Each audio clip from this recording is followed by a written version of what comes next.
Things are getting more heated, and some Black Americans are warning others to stay alert as conversations about race, history, and inequality become increasingly intense. White people focus on control. White people focus on takeover. Black people don't focus on that. Black people focus on soul. And where that soul comes from is family ties, soul ties, food, festivities. That's what bring everybody together. That round table, the big mama table, the big mama house. White people ain't got big mamas. White people ain't got OGs. White people out here playing in the basement. They mama working 12, 15 hours at the hospital. They down here trying to figure out how to put a pipe bomb to take over here and kill everybody. It ain't the same. You'll never find a black boy in a basement nowhere in America making a pipe bomb to go kill a bunch of white people. You'll never see it. You'll never see it, bro. No. You ain't gonna see it. So whenever you talk about tradition, culturalism, stuff like that, black people just got that rhythm. That rhythm comes from a long time of being in the fields, a long time of understanding where culturalism comes from.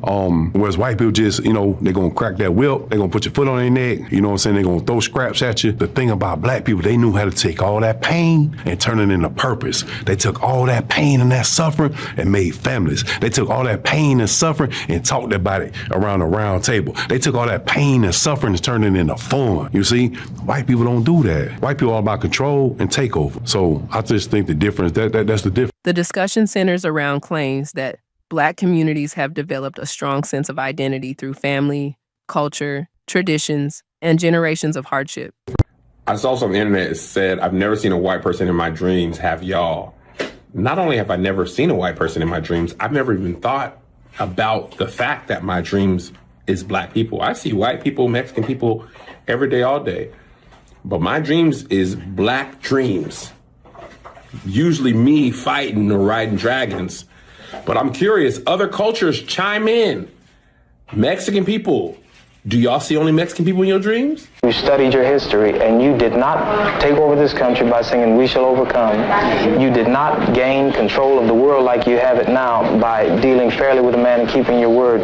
You're treaty breakers, you're liars, you're thieves, you rape entire continents and races of people. Then you wonder why these very people don't have any confidence or trust in you. Your religion means nothing. Your law is a farce, and we see it every day. You demonstrated it in Alabama, and I can say you because you're part of the whole system. You profit from it. In fact, you make your living from it. You couldn't walk around and talk to people, stand up in your pulpit on Sunday and preach nice little songs and say, now we're going to give thanks to the Lord for he is good and old Jesus be among us. As far as we're concerned, your Jesus is contaminated, just like everything else you tried to force upon us is contaminated. Mm-hmm. Well, so you can have him. And here's what I'll say. I wish you would follow Jesus like we followed him. Because if you did that, then we'd be in charge tomorrow. Some people argue that this history has created a unique sense of unity and resilience that continues to shape Black American culture today. Honestly, I can never be offended by anything that white Americans have to say to me because I pity them. I couldn't imagine growing up in a culture that is so built off of lies. First of all, the lie of white supremacy is white culture. Their entire culture is made up off the lie of white supremacy. On top of that, all the evil that your ancestors have done and then omitted from history, they didn't put it in the textbooks, they didn't pass it down as oral tradition, because why would you want to tell your grandchildren that you went to go watch it hang? Why would you want to tell them that? Why would you tell them that you voted in the disinterest of people of color, immigrants, and Black people because you wanted to maintain white privilege? Why would you tell them that? Right? You're not going to tell them that part. You're just going to tell them about Paul was a veteran. He fought in the Vietnam War for our rights. You're just going to tell the good parts, right? This is how white Americans' culture functions. They lie to themselves, and then they lie to their children so that history is skewed. Because if you don't know that your ancestors were savage, you start to act like they weren't. The only problem is we know they were. And anytime we bring it up and we point it out and we connect the dots between past to present and how we're still affected by the past and we're still affected by your evil-ass savage ancestors, y'all get mad because you don't realize that that's the truth. And you're running from it because it would make you feel guilty. Instead of just sucking it up and owning it. Oh, shit, our ancestors was some bullshit. Anyways, how do we move forward? No, you want to argue with Black people. I feel bad for y'all because y'all exist y'all are like delusional. Y'all are living so out of touch with reality. The rest of us know what the fuck going on. Y'all are out of touch. But the conversation quickly becomes more controversial, with accusations about racism, discrimination, white privilege, and the legacy of slavery and colonization. Am I done talking? Absolutely not. You think I'll ever be done talking about your people? This is what y'all did, bro. I would never take no morality advice from a white person, ever. The last group of people I would ever take morality advice from is a white person. Because there's no way you can do something like this to a group of people and then think you're right. You know what I mean? You know, vast majority of slaves were not bought, they were bred. So that means a lot of slaves were just like this. They were born into slavery, bro, just so they could fatten white people's pockets. When you were on your way in, one of my producers said, you got to ask him at that time he was on the news. African-American rappers saying N-word this and N-word that, but a Caucasian can't. So say it. Say what? Say the word you want to say. I'm not saying that I want to say it. I'm just saying that I can't. Sure you can. Say it. Say it right now. I will say it with you. Okay. I was in a room with multiple people, and I said, that's from a show. And they said, no, that was on the news. No, that was on the news. No, he said it to a guy on the news. The reason that people thought it was real is because the sentiments in the scene are real. The sentiments that I express. To the newscasters, and I'm in a room with all white people right here, you know what y'all say behind closed doors. You know what y'all say behind closed doors, right? He's shaking his head, yeah. Nah. Lie, mama. Lie, mama.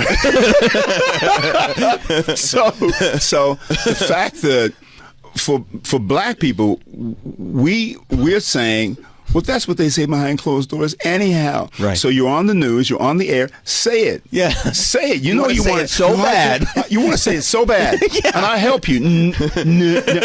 So it was the sentiments were very, very real. Yeah. And that's why people thought, oh, my man, calling them out the way they need to be called out, my man.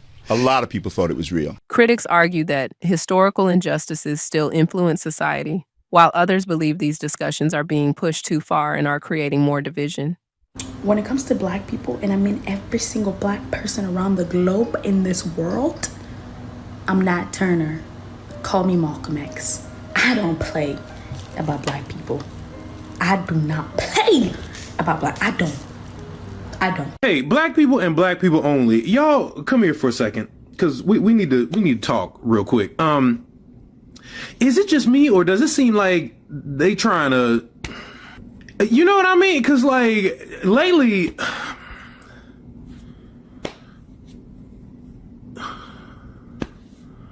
and I mean, you know, stuff like that be happening all the time, but like not this much. You know what I mean? Because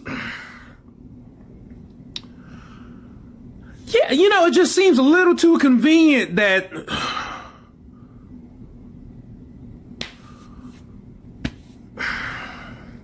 But we agree that we not, right? Because if we do, they just gonna,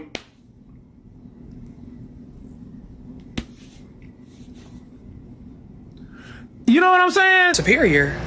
Baby, your eyes are blue because it's a genetic mutation and a recessive gene because your ancestors on each other too much. But yeah, superior. Somebody go tell him for me.